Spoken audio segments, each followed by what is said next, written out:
우리 다 같이 묵상기도 드리심으로 5월 넷째 주 주일 예배를 하나님께 올려드리도록 하겠습니다.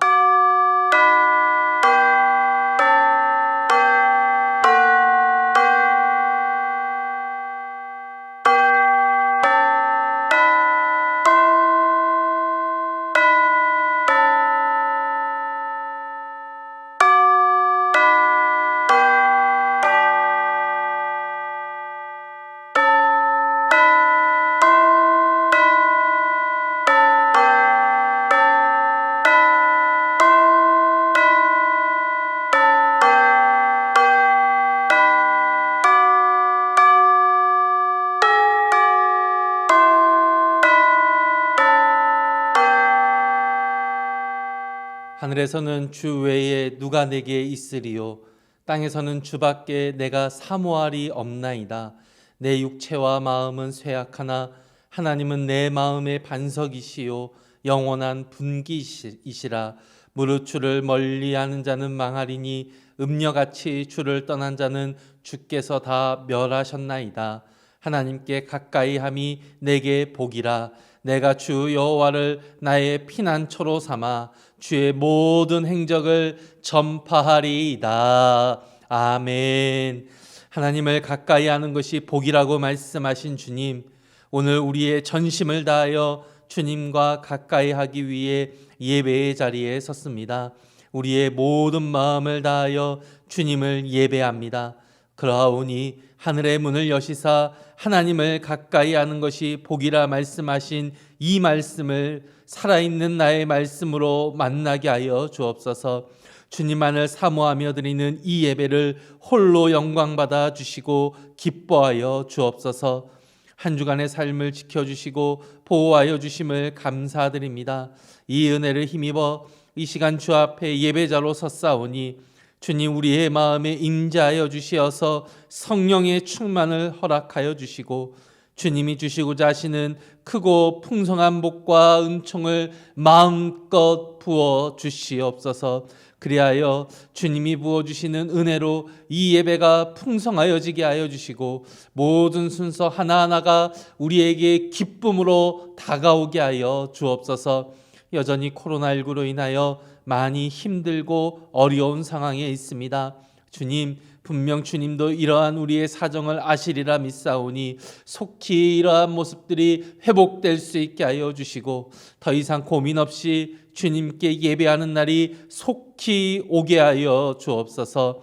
혹여 여러 가지 상황으로 인하여 힘듦 속에 있는 성도들이 있다면 이 시간 주님께 예배함을 통하여 회복하게 하여 주시고 주님이 주시는 힘으로 새롭게 일어서게 하여 주옵소서. 예배의 첫 시간입니다. 주님, 마치는 그 시간까지 온전히 주님만을 바라보며 예배하게 하시고 주님만을 찬양하게 하여 주옵소서. 이 모든 말씀 예배의 주관자 되시는 살아계신 예수님의 이름으로 기도드리옵나이다.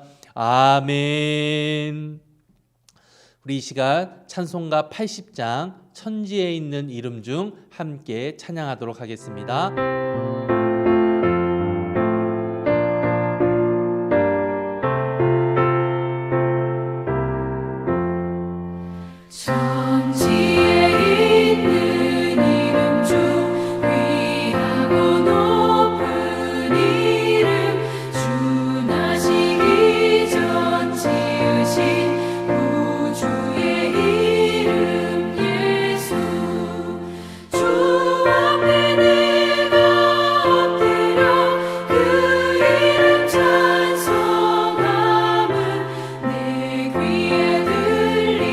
말씀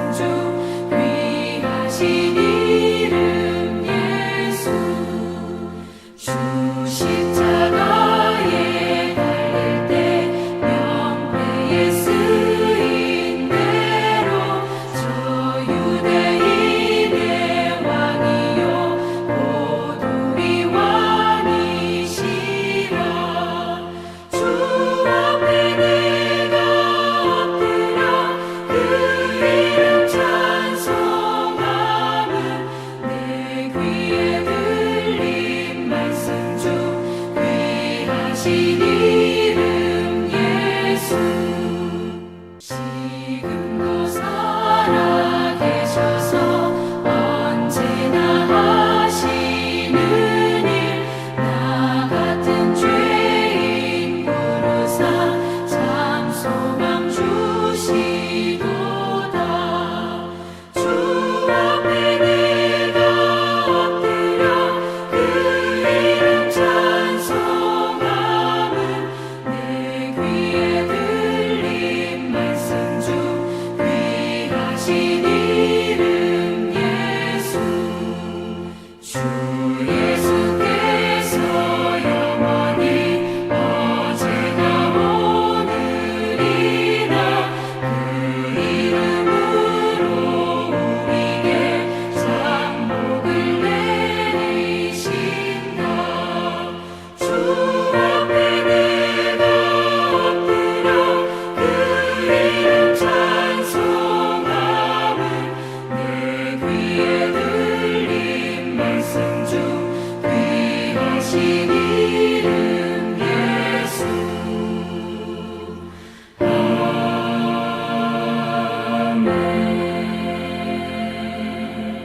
우리 사도신경으로 우리의 신앙을 하나님께 고백하도록 하겠습니다. 전능하사 천지를 만드신 하나님 아버지를 내가 믿사오며 그 외아들 우리 주 예수 그리스도를 믿사오니 이는 성령으로 잉태하사 동정녀 마리아에게 나시고 본디오 빌라도에게 고난을 받으사 십자가에 못 박혀 죽으시고 장사한 지 사흘 만에 죽은 자 가운데서 다시 살아나시며 하늘에 오르사 전능하신 하나님 우편에 앉아 계시다가 저리로서 산자와 죽은 자를 심판하러 오시리라. 성령을 믿사오며 거룩한 공회와 성도가 서로 교통하는 것과 죄를 사하여 주시는 것과 몸이 다시 사는 것과 영원히 사는 것을 믿사옵나이다. 아멘. 우리 이 시간에 마음의 문을 열고 하나님께 찬양하며 나아가도록 하겠습니다. 주의 임재 앞에 잠잠해 함께 찬양하겠습니다. 주의 임재 앞에, 주의 임재 앞에 잠잠해 주 여기 계시네. 와서 무릎 펴 경배해 신령과 진리로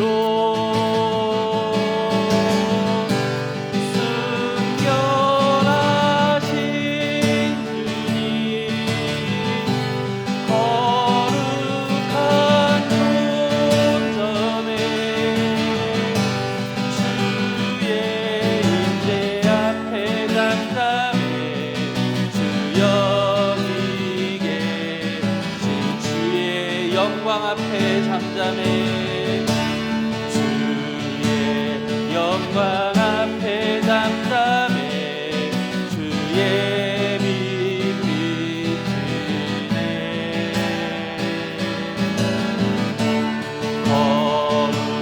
거룩한 물 태우시며 영광의 관주네.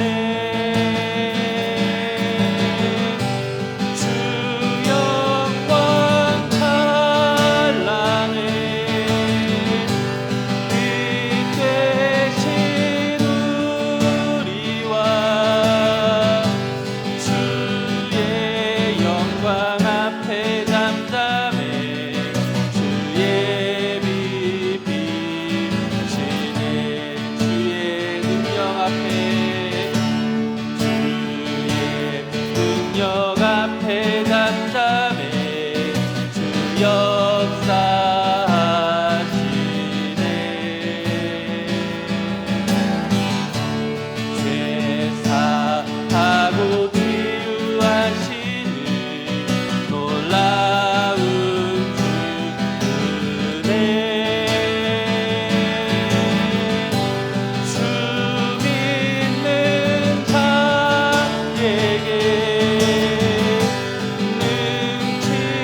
시간에 기도하며 나아갈 때 우리 이 시간에 우리의 마음을 하나님께 올려드리며 주님 우리의 마음을 붙잡아 주시옵소서. 이 시간 예배드리는 우리의 마음 가운데 임하여 주시어서 살아계신 주님만을 바라보며 예배할 수 있도록 인도하여 주옵소서. 주님만을 의지하게 하여 주시고 주님만을 바라보게 하여 주시고 주님께만 나의 마음을 올려드릴 수 있게 하여 주옵소서. 이와 같이 예배드리는 우리의 마음을 위하여서 함께 기도하며 나아가도록 하겠습니다. 주 하나님 아버지 감사드립니다. 주일 아침에 주님 앞에 나와 기도하게 하여 주심을 감사드립니다. 찬양하게 하여 주심을 감사드립니다. 시간에 우리의 마음 가운데 임하여 주시어서 살아계신 주님만을 바라보며 예배할 수 있는 복된 예배자가 되어질 수 있도록 인도하여 주시옵소서. 나의 모든 마음과 나의 모든 삶의 형편들을 다 아시는 주님, 이 시간에 우리의 마음 가운데 임하여 주셔서 우리의 삶을 역전시켜 주시옵고 주님의 은혜로 말미암아 주님의 임재로 말미암아 이 시간에 하나님이 주시는 하나님이 부어주시는 그 놀라운 은혜만을 만날 수 있는 복된 예배를 주님께 드릴 수 있도록 인도하여 주시옵소서.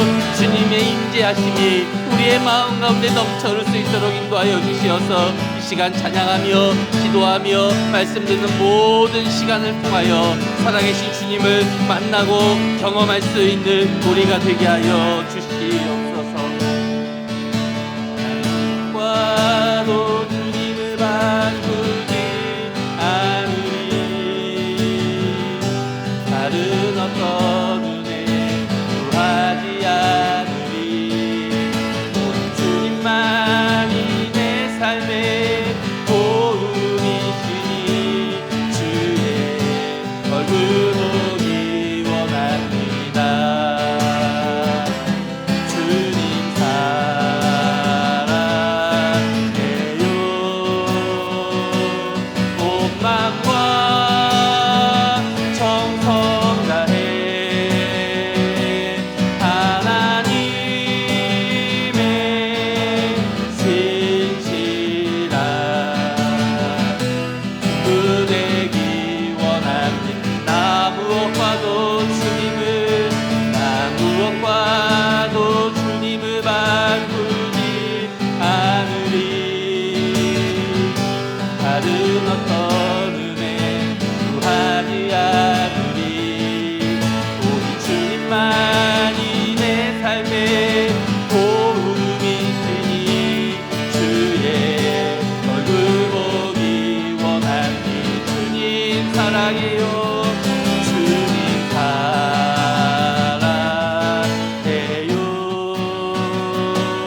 온 마음과 정성 다해 하나님의 신실한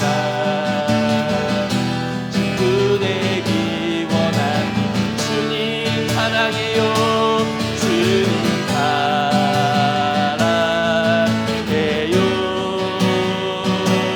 온 마음과 정성 다해 하나님의 신실한 친구 되기 원합니다.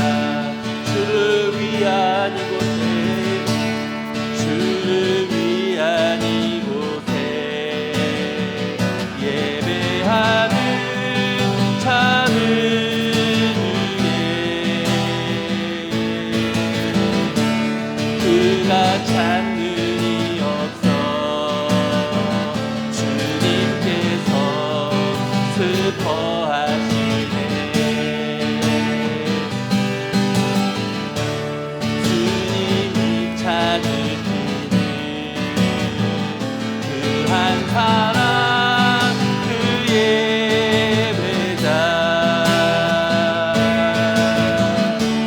내가 그 사람 되기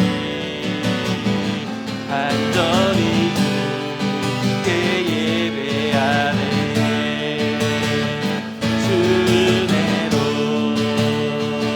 이곳에 서 있네. 주 임재에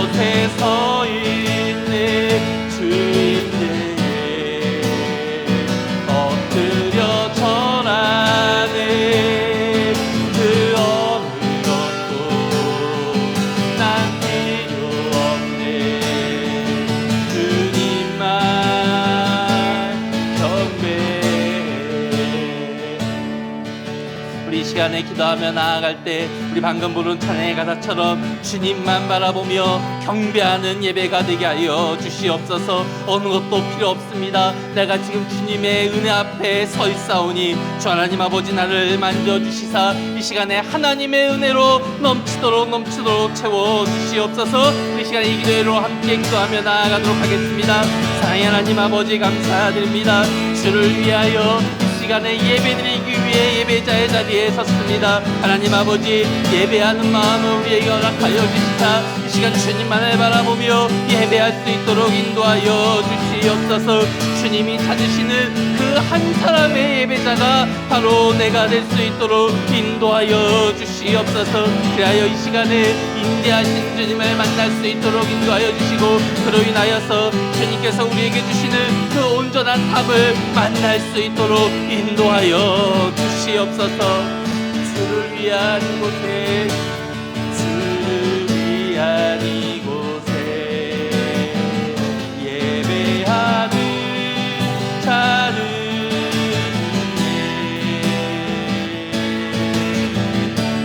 그가 찾는 이 없어 주님께서 슬퍼하시네. 주님이 찾으시는 그 한 사람 그 예배자 내가 그 사람 간절히 주께 예배하네. 주내로 이곳에 서 있네. 주인대에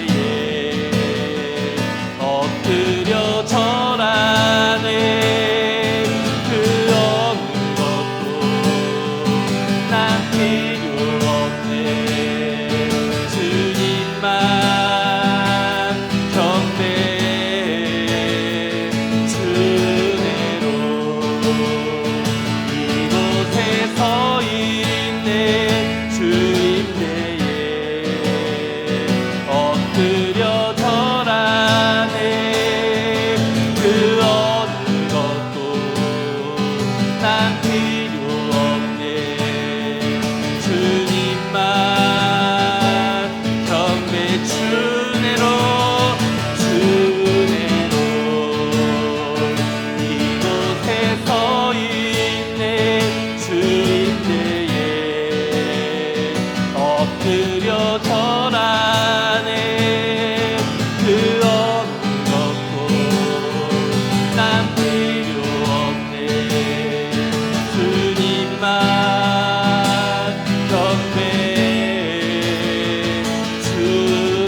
우리 이 시간에 우리 김성홍 집사님 우리를 대표해서 하나님께 기도하도록 하겠습니다. 사랑합니다. 하나님 아버지 그리고 예수님, 사랑의 하나님, 오늘 또 예배드릴 수 있게 하심을 감사합니다. 지난 한 주간 하나님을 위해서가 아니라 제 자신을 위해서 살아간 모습을 용서해 주세요. 하나님 자녀의 삶을 생각할 때면 마음이 무겁습니다. 때로는 부담스럽고 어렵게만 느껴지지만 하나님, 이런 부족한 모습을 용서해 주세요.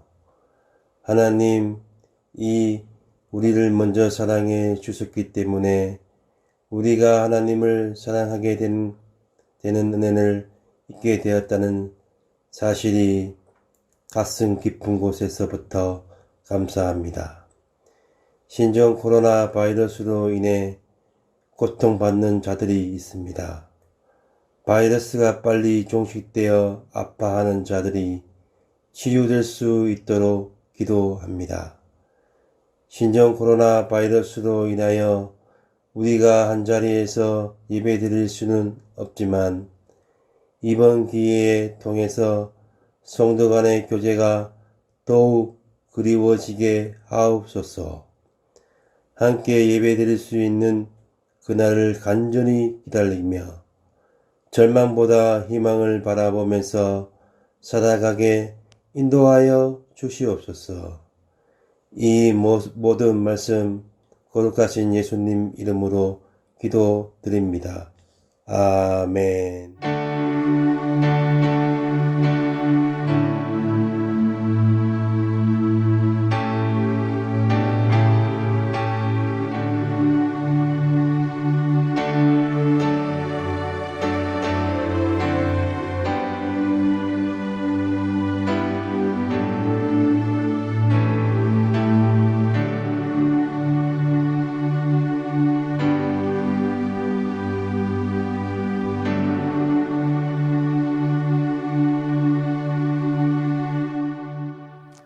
아멘, 아멘. 우리 잠시 꿈의 교회 알리는 말씀을 전해드리도록 하겠습니다. 우리 다음 주 주일 예배는 꿈의 교회 설립 1주년 감사 예배로 드립니다. 우리 꿈의 교회 첫 생일이잖아요. 우리 좀 기억해 주시고 함께 기쁨으로 축하하고 감사하는 예배를 함께 드리기를 소망합니다. 또 교회에서 우리 작은 선물도 준비했습니다. 오셔서 다 받아가셨으면 좋겠습니다. 그리고 6월 둘째 주 주일에 우리 재직회가 있습니다. 우리 꿈의 교회 서리 집사님 이상이신 분들이 참여할 수 있는데요. 함께 참여하셔서 우리 꿈의 교회가 어떻게 운영되어지는지 한번 확인하시고 또 하반기 어떻게 또 꿈의 교회가 운영되었으면 좋겠다라고 여러 가지 의견들을 제시해 주시면 좋겠습니다. 우리 다른 강호는 우리 주보와 카톡을 참고해 주시면 감사하겠습니다. 우리 이 시간에 말씀을 듣기 전에 함께 인사하고 우리 좀 말씀을 듣기 원합니다. 우리 인사할 것은 주와 함께 행복만 누리시기를 바랍니다. 우리 한번 이렇게 인사해 볼까요? 주와 함께 행복만 누리시기를 바랍니다. 주와 함께 행복만 누리시기를 바랍니다.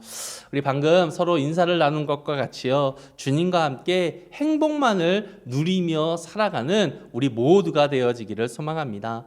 여러분 생각해 보면 인생이 그렇게 긴 것은 아니지 않습니까? 그러니 우리가 살아가는 이 하루하루의 삶을 그냥 보내는 것이 아니라 가급적 행복을 더 많이 누림으로 인하여서 그 하루를 보다 더 값지게 보다 더 의미 있게 보냄을 통하여 세상의 성도로서 누리는 행복이 무엇인지 먼저는 내가 알고 또한 그 행복들을 다른 사람들에게 이웃들에게 알려줄 수 있기를 주님의 이름으로 축원드립니다. 우리 함께 하나님 말씀 같이 묵상하도록 하겠습니다. 하나님 말씀 마가복음 8장 14절에서 26절의 말씀을 우리 한 목소리로 읽어보도록 하겠습니다. 우리 같이 읽겠습니다. 제자들이 떡 가져오기를 잊었음에 배에 떡 한 개밖에 그들에게 없더라. 예수께서 경고하여 이르시되 삼가 바리새인들의 누룩과 헤롯의 누룩을 주의하라 하시니 제자들이 서로 수군거리기를 이는 우리에게 떡이 없음이로다 하거늘 예수께서 아시고 이르시되 너희가 어찌 떡이 없음으로 수군거리느냐 아직도 알지 못하며 깨닫지 못하느냐 너희 마음이 둔하냐 너희가 눈이 있어도 보지 못하며 귀가 있어도 듣지 못하느냐 또 기억하지 못하느냐 내가 떡 5개를 5,000명에게 떼어줄 때에 조각 몇 바구니를 거두었느냐 이르되 12이니이다.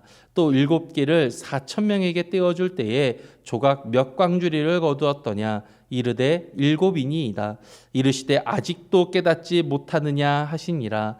벳세다의 이름에 사람들이 맹인 한 사람을 데리고 예수께 나와 손대시기를 구하거늘 예수께서 맹인의 손을 붙잡으시고 마을 밖으로 데리고 나가사 눈에 침을 뱉으시며 그에게 안수하시고 무엇이 보이느냐 물으시니 쳐다보매 이르되 사람들이 보이나이다. 나무 같은 것들이 걸어가는 것을 보나이다 하거늘 이에 그 눈에 다시 안수하심에 그가 주목하여 보더니 나아서 모든 것을 밝히 보는지라.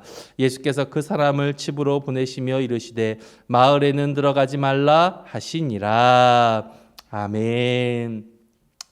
지난주 우리는 칠병이어의 사건을 통하여서 우리가 장로들의 전통을 완전히 벗어버리고 예수님의 입에서 나오는 말씀에서 우리의 믿음을 시작하게 되어질 때 예수님의 십자가의 은혜와 구원함의 기쁨을 그대로 만날 수 있게 되어지고요. 그것으로 주님이 원하시는 온전한 성도가 될 수 있다는 것과 이 은혜와 복이 유대인에게만 적용되어져 있는 닫혀져 있는 복음이 여러분 아니고요. 이방인들뿐만이 아니라 모든 사람들에게 열려 있는 살아있는 복음이다라는 것을 묵상하였습니다.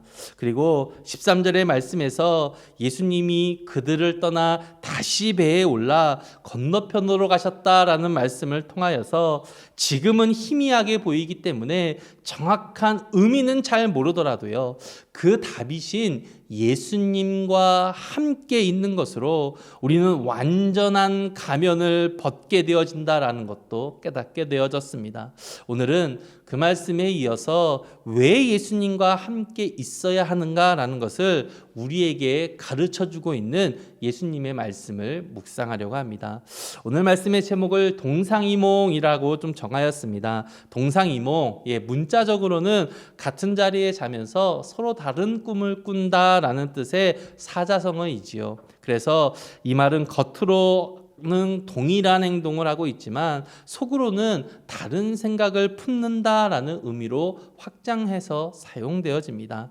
제가 네이버 사전을 좀 검색을 해보니까요, 북한에서는 이 말이 이렇게 사용되어진다고 합니다. 겉으로는 지지하고 받드는 척하면서 속으로는 반대하는 것을 이르는 말이다라고 말입니다. 이 동상이몽의 이런 여러 가지 속뜻을 보면서 저는 성경에서 말씀하는 하나님은 중심을 보신다라는 이 말씀이 좀 떠올랐습니다.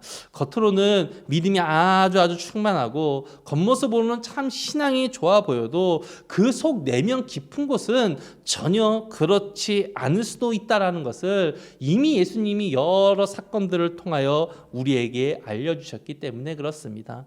항상 함께하고 있고 같이 살아가고 있고 함께 한 자리에 있다고 하더라도요, 사람들의 생각은 전혀 다를 수가 있다라는 것을 의미하지요. 그래서 하나님은 우리의 외적인 모습 분명히 보시고 중요하게 여기시지만 그 외적인 모습만으로 우리를 판단하는 것이 아니라 우리의 진짜 마음, 우리의 깊은 곳 중심을 보고 계신다라는 말을 하고 계신 것입니다.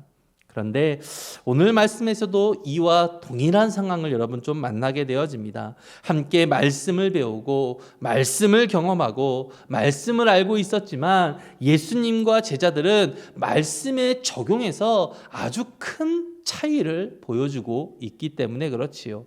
그리고 이와 같은 모습은 예수님 시대에서 해결된 것이 아니라 바로 오늘을 살고 있는 저와 여러분들의 모습에도 동일하게 나타나고 있는 것을 볼 수가 있습니다. 그렇다면 여러분, 이 문제가 무엇이겠습니까? 한마디로 주님이 원하시는 나의 모습과 진짜 나의 모습이 겉으로는 같아 보이는데요, 실상은 완전히 다를 수가 있다는 겁니다. 동상이몽의 모습을 가지고 있다는 거예요. 이 시간 말씀을 들으실 때 내가 주님과 동상이몽을 하는 것이 아니라 동상동몽을 이루어갈 수 있기를 주님의 이름으로 축원드립니다. 오늘 말씀의 시작은요, 제자들의 한 가지 실수에서 시작하는 것을 확인해 볼 수가 있습니다. 14절 말씀이지요. 우리 같이 14절 말씀을 같이 읽어보도록 하겠습니다. 제자들이 떡 가져오기를 잊었음에 배에 떡 한 개밖에 그들에게 없더라. 여러분, 제자들이 떡을 챙기는 것을 잊어버립니다. 떡으로 대변되어지는 이 음식을 여행을 하는 사람이라면 가장 먼저 챙겨야 하는 필수품이지요.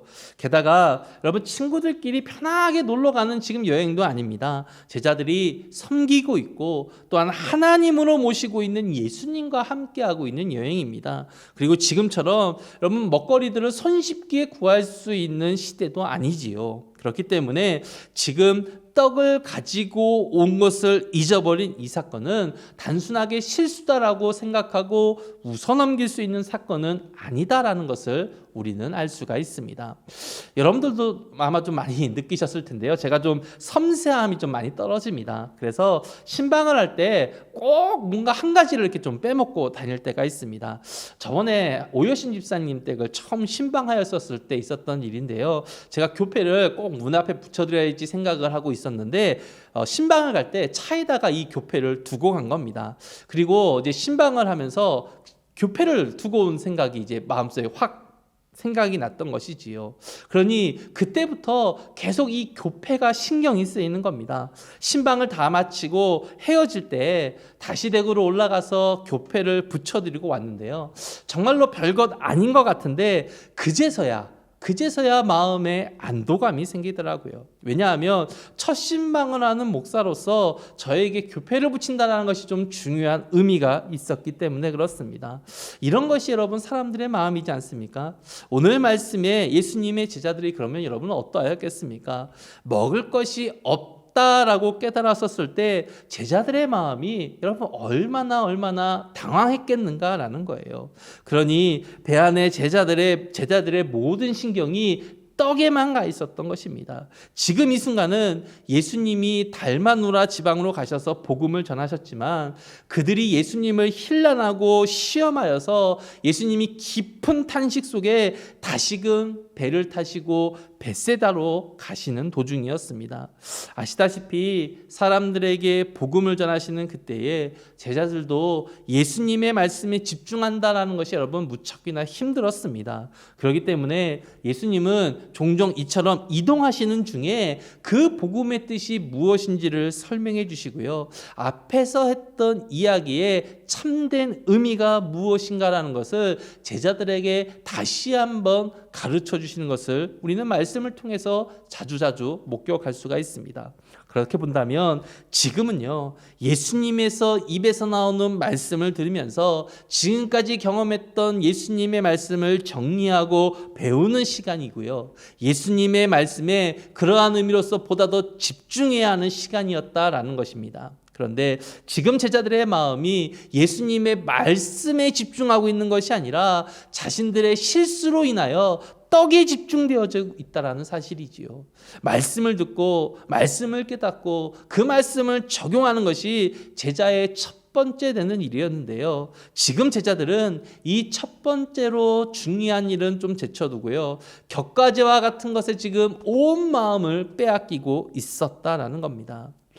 아마 제자들은 어떻게 하면 자신들의 이 실수를 좀 감추고 이 위기를 극복할 수 있을까 하는 마음이 가장 앞섰을 것입니다. 바로 그때에 예수님께서 말씀하시는 거예요. 제자들이 지금 중요하지 않아 보이는 일에 정신이 쏠려 있다는 것을 아시고 그들의 주의를 환기시키시면서 새로운 가르침을 주시기 위해서 오늘 말씀을 이야기하고 계시는 것입니다. 우리 함께 15절 말씀을 같이 읽어보도록 하겠습니다. 예수께서 경고하여 이르시되 삼가 바리새인들의 누룩과 헤롯의 누룩을 주의하라 하시니, 예수님의 이 말씀은 지금 자신들의 실수로 인하여 고민과 근심에 있는 제자들에게 정말로 딱 맞는 가르침을 주시기 위한 예수님의 특별한 선택이었습니다. 그런데 여러분 제자들의 반응은 좀 다르죠. 제자들의 반응이 어떻습니까? 16절 말씀 같이 읽어보겠습니다. 제자들이 서로 수군거리기를 이는 우리에게 떡이 없음이로다 하거늘. 제자들은 예수님의 말씀 중에 이 누룩이라는 단어 하나에 여러분 마음이 쏠리기 시작합니다. 예수님이 왜 갑자기 누룩 이야기를 하시지? 누룩은 떡의 재료인데, 맞다. 우리가 지금 떡 가져오는 것을 예수님이 아셨구나. 가지고 오지 않은 것을 아셨구나. 그래서 지금 예수님이 화가 나셨구나. 제자들의 생각이요, 지금 여기에 머물고 있다는 거예요.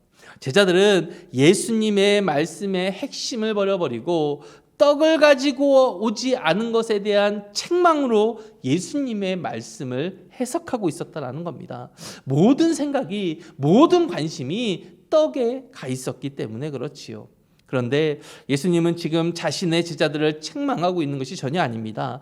예수님의 가르침은 가지고 오지 않은 떡 때문에 모든 생각을 빼앗기고 모든 마음을 빼앗긴 제자들의 마음을 다시금 돌이켜서 주의 말씀으로 향하게 하시기 위해서 이 말씀을 하고 계신다라는 거예요. 여러분, 바리새인과 헤롯의 누룩이 무엇을 이야기하는 것이겠습니까? 바리새인은 신앙의 테두리 안에서 외식하는 사람들의 대표적인 사람들이지요.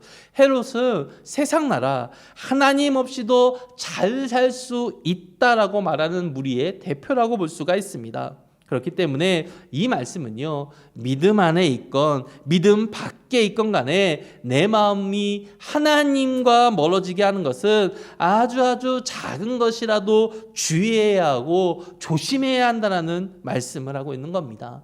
여러분 아시는 것처럼요, 빵에 넣는 누룩의 양은 너무나도 작은 양입니다. 하지만 그것은 빵을 훨씬 더 크게 부풀리는 핵심적인 역할을 하지요. 고린도전서 5장 6절에 이와 같은 말씀이 있습니다. 우리 함께 한번 읽어볼까요?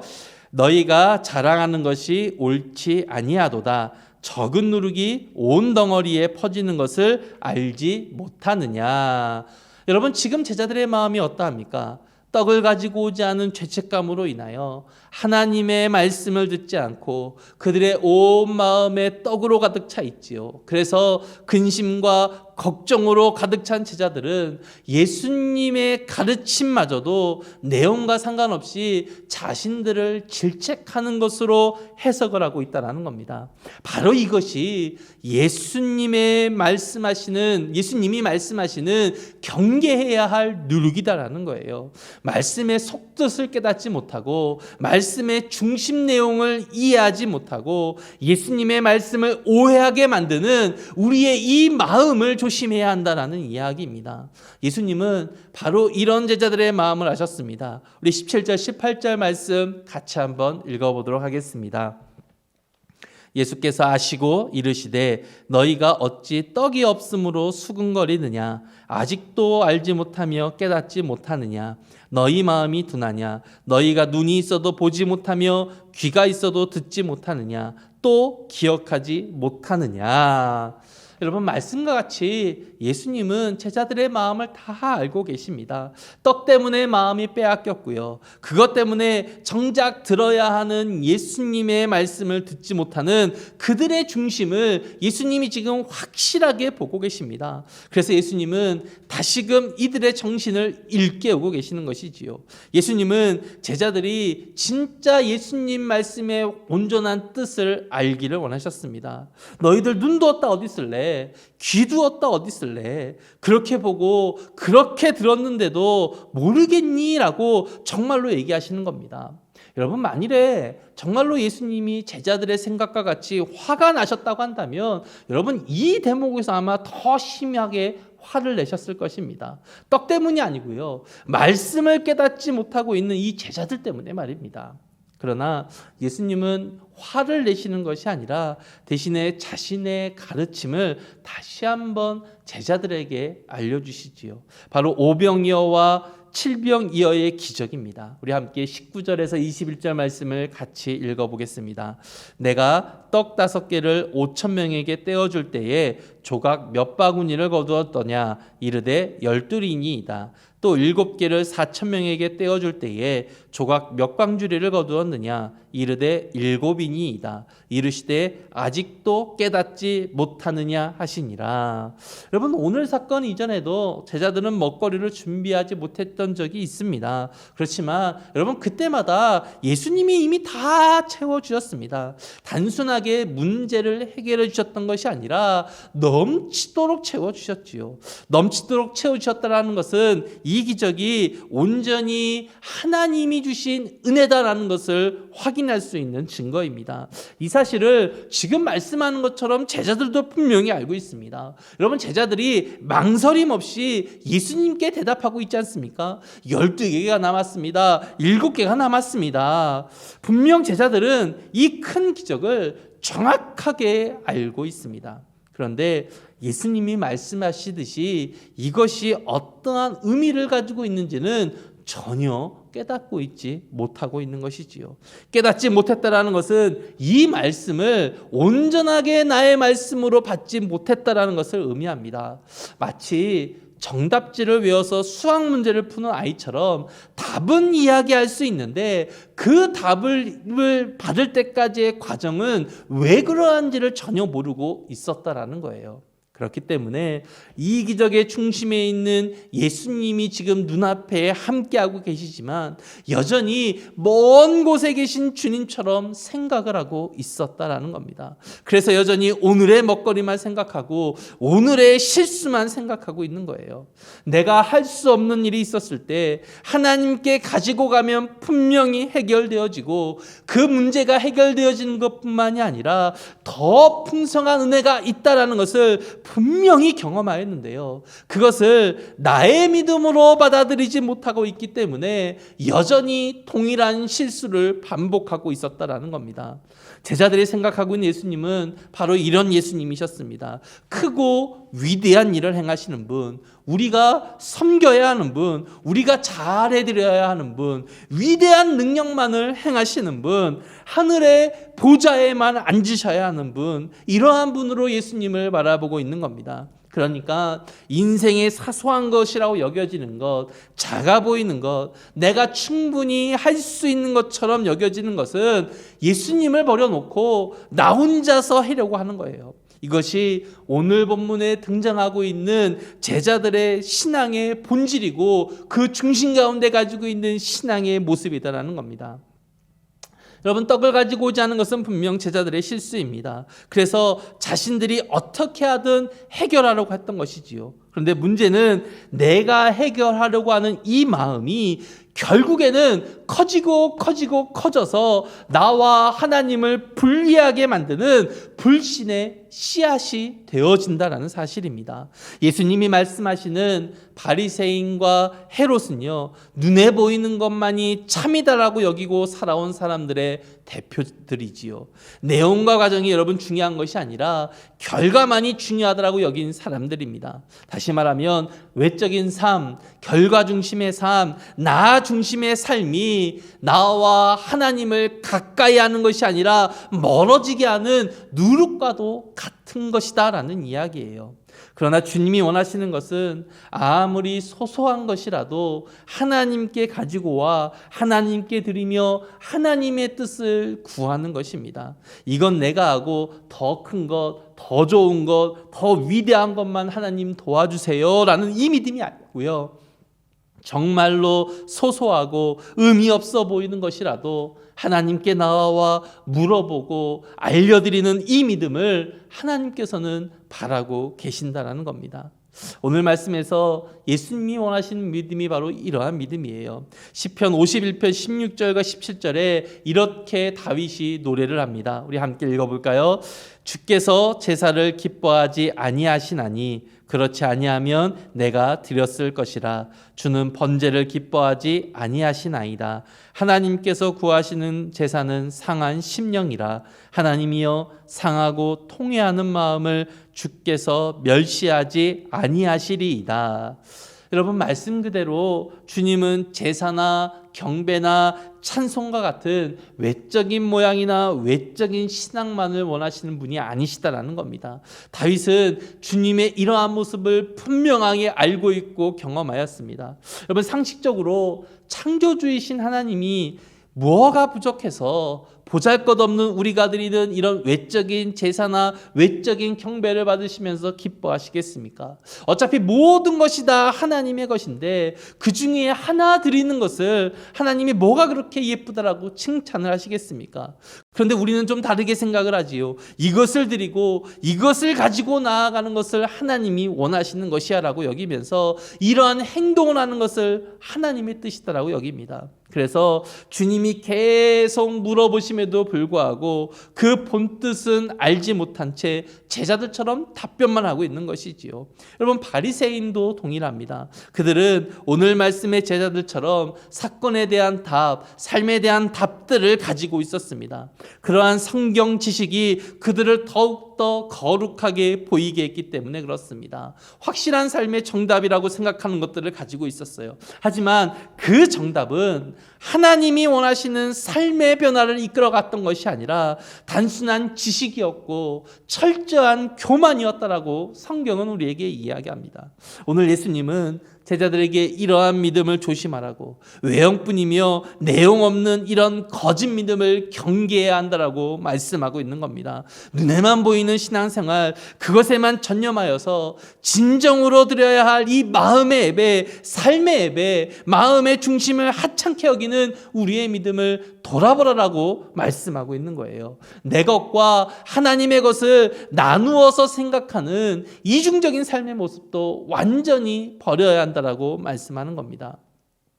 같은 장소에서 같은 이적을 경험하고 같은 복음을 듣고 있지만 제자들의 마음과 그 중심은 여전히 예수님의 생각과 다른 생각을 가지고 있었습니다. 그런데 이것이 수천 년 전 예수님의 제자들의 모습이 아니고요, 바로 오늘을 살고 있는 우리에게도 동일하게 나타나고 있다는 것입니다.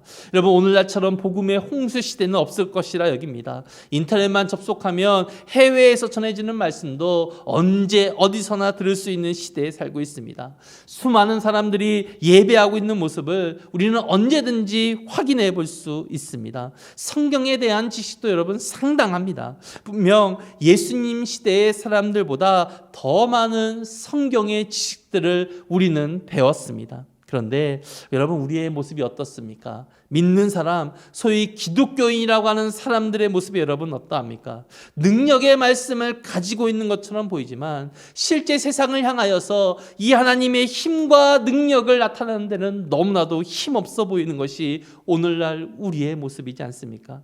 주님의 말씀에 걸맞는 그러한 능력과 권세가 죄송하지만 우리에게는 잘 보이지 않습니다. 오히려 세상을 향하여 나약하고 힘없는 모습만이 보여지고 있지요. 아니, 더 나아가서 오히려 세상보다 못한 타락과 온갖 거짓들이 교회 가운데 충만한 것을 우리는 확인하게 되어집니다.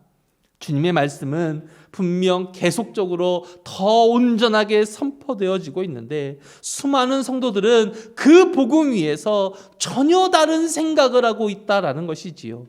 말씀대로 살면 최소한 이 땅에서 누릴 수 있는 하나님의 그 은혜를 마음껏 누릴 수 있다라는 것을 우리가 분명히 알고 있지만 우리의 실제의 삶에서 이 은혜를 만난다라는 것이 너무나도 힘들다라는 것입니다.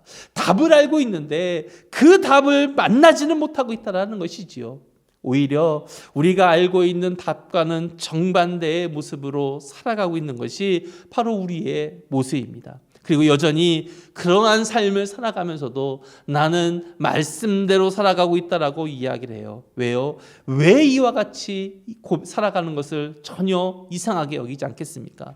마가는 그것을 벳세다에서 고침을 받은 맹인의 이야기를 통하여서 우리에게 알려주고 있습니다. 여러분, 이 사건은 마가복음에만 나오는 사건입니다. 즉 예수님의 제자들이 예수님의 가르침을 보고서도 이해하지 못하고 도리어 바리새인들과 같이 장로들의 전통 속에 얽매여 있는 이유에 대한 답을 이 사건으로 완전하게 설명해 주고 있다라는 것이지요. 그런데 이 사건을 잘 보시기 바랍니다.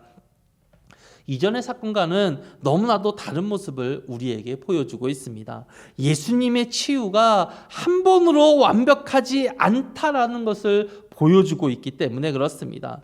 예수님이 처음에 하신 안수는 이 맹인이 보기는 보는데 정확하게 보지 못하게 되어지지요. 두 번째 안수하신 후에야 모든 것을 밝히 보게 되어집니다. 분명 이전에 예수님이 행하셨던 치유와는 다른 모습이지요. 그런데 바로 이것이 지금 제자들의 믿음의 현주소다라는 이야기입니다. 첫 번째 안수로 완전하게 바뀌지 않았다라는 거예요. 예수님의 가르침으로 제자들의 영적인 눈이 완벽하게 떠지지 않았다라는 것입니다. 그래서 제자들은 여전히 예수님의 가르침을 다르게 해석하고 다르게 적용하고 있었던 것이에요. 그러니 예수님과 함께하며 예수님과 계속적으로 함께 동행하며 두 번째 안수를 받아야만 하는 것입니다. 문제는 이때의 제자들이나 오늘날의 우리나 처음 예수님의 안수로 다 이루어졌다, 다 해결되어졌다라고 우리가 믿어버렸다라는 거예요. 나무 같은 것이 보이는 것이 다 보이는 것이다라고 착각하고 있었다라는 겁니다. 마가는 바로 여기에 머무는 것이 외식적인 신앙이다라고 우리에게 지금 지적해주고 있는 거예요. 여기서 머무는 것으로 끝나는 것이 믿음이 아니라 더 예수님과 함께하고 더 예수님과 대화하고 더 예수님과 함께 교제함으로 인하여 두 번째 안수를 받아야 한다는 겁니다. 그러할 때 모든 것을 밝혀보게 되어지며 그러할 때 우리의 중심이 온전히 주님을 향하게 되어진다는 것을 알려주고 있는 것입니다. 사랑하는 성도 여러분, 예수님과 함께 거하고 있다라고 믿으신다면 예수님이 진정으로 밝혀주시는 두 번째 안수를 기대하셔야 합니다. 그래야 예수님과 같은 꿈을 꾸는 동상동몽의 삶을 살아갈 수 있는 것입니다. 그렇다면 어떻게 하는 것이 동상동몽의 삶을 사는 것이겠습니까? 주님의 말씀에 귀를 기울이고 주님이 하시는 행동에 나의 모든 것을 내어 맡기는 것입니다. 설마 이런 것이라도 생각되는 것을 다 주님께 가지고 나오는 거예요. 혼자서 끙끙 앓는 것이 아니라 하나님과 함께 고민하는 것입니다. 문제의 원인이 나에게 있다라고 여기는 것도 하나님께 가지고 나와야 한다는 거예요. 내가 할 수 있으니까, 하찮은 것이니까, 나의 실수니까 내가 하겠습니다라고 여기는 그 순간에 바리새인의 누룩, 헤롯의 누룩이 나의 심령 속에서 더욱더 크게 자라나고 있다는 것을 여러분 명심하시기 바랍니다. 오늘 말씀은 분명하게 우리에게 경고하고 있지요. 삼가 바리새인의 누룩을 조심하라. 삼가 헤롯의 누룩을 조심하라. 누룩은 작은 모습으로 하찮게 보이지만, 눈에 잘 띄지 않는 모습이지만 우리의 마음을 헤집고 들어오게 되어집니다. 하지만 그 결과는 하나님과 나 사이에 큰 경계를 만들어냄으로 인하여 우리가 생명의 길을 걷지 못하게 하는 어마어마한 일을 초래하게 되어지지요. 사랑하는 성도 여러분, 그러하니 이 누룩을 조심하기 위하여서 나의 모든 것을 다 주님께 내어 맡기기를 소망합니다. 첫 번째 은혜로, 예수님을 첫 만난 그 은혜로 만족하는 것이 아니라 더 분명하게 밝혀주시는 주님의 만져주심을 더 만나야만 하는 것입니다. 이것을 위해 우리의 사소한 것까지도 주 앞에 가지고 나아가시기를 바랍니다. 그리고 주님의 말씀에 우리의 귀를 쫑긋 세우고 그 말씀의 뜻을 깨닫기를 바랍니다. 정답을 아는 것에서 그치는 것이 아니라 이 정답대로 살아가시기를 바랍니다. 여기서부터 시작해야 하는 겁니다. 이전의 것이 어떠했는지를 살피지 말고 지금부터, 오늘부터 시작해 보시기 바랍니다. 그래서 우리의 모든 삶이 주님을 향하며 우리의 모든 삶이 예수님을 닮아가며 우리의 삶이 정직하여지고 우리의 삶이 주님께서 인도하는 삶이 되어 하늘 하나님의 이름에 영광을 돌릴 수 있는 진정한 제자의 삶을 살아가는 제가 되고 여러분들이 되시기를 주님의 이름으로 축원드립니다.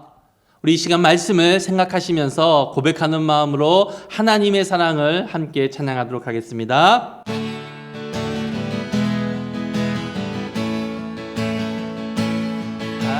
하나님의 사랑을 사모하는 자, 하나님의 평안을 바라보는 자, 너의 모든 것 창조하신 우리 주님이 너를 얼마나 사랑하시는지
하나님 사랑의 눈으로 너를 어느 때나 바라보시고 하나님 인자한 이로써 언제나 너에게 기울이시니 어두움에 밝은 빛을 비춰주시고 너의 작은 신음에도 응답하시니 너는 어느 곳에 있든지 주를 향하고 주만 바라보시라 주만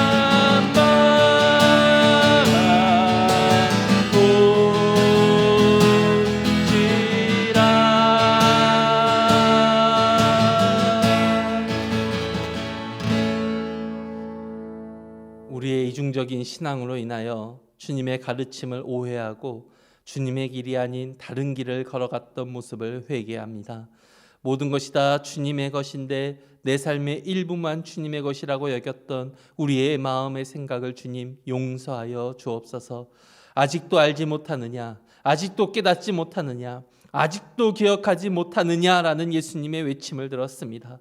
그리고 그 이유가 단 한 번의 만남으로 모든 것이 완벽해졌다라고 착각한 우리의 믿음과 사소한 것들은 우리의 힘으로 해결해야 한다라는 잘못된 믿음 때문임을 알았습니다. 주님, 이제는 우리의 모든 것을 주님께 드리겠습니다. 우리의 모든 삶을 주님과 함께 하겠습니다. 주님의 영역과 나의 삶을 나누는 것이 아니라 나의 모든 삶을 주님께 드리며 주님만 바라보겠습니다.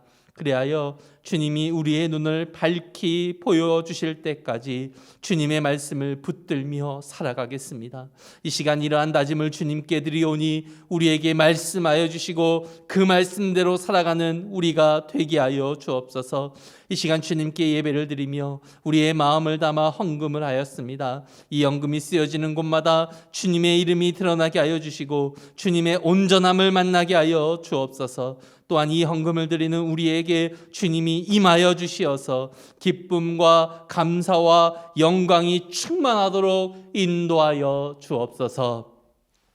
이제는 우리 주 예수 그리스도의 은혜와 하나님의 무한한 사랑과 성령님의 감화, 감동, 위로, 교통, 충만하심이 주님이 우리의 눈을 완전하게 밝혀주실 때까지 주와 동행하며 주와 교제하며 주의 말씀을 붙들며 살겠다고 다짐하는 사랑하는 꿈의 교회 모든 성도들 머리 위에 우리의 가정과 직장 위에 이제부터 영원토록 함께 있기를 축원드리옵나이다.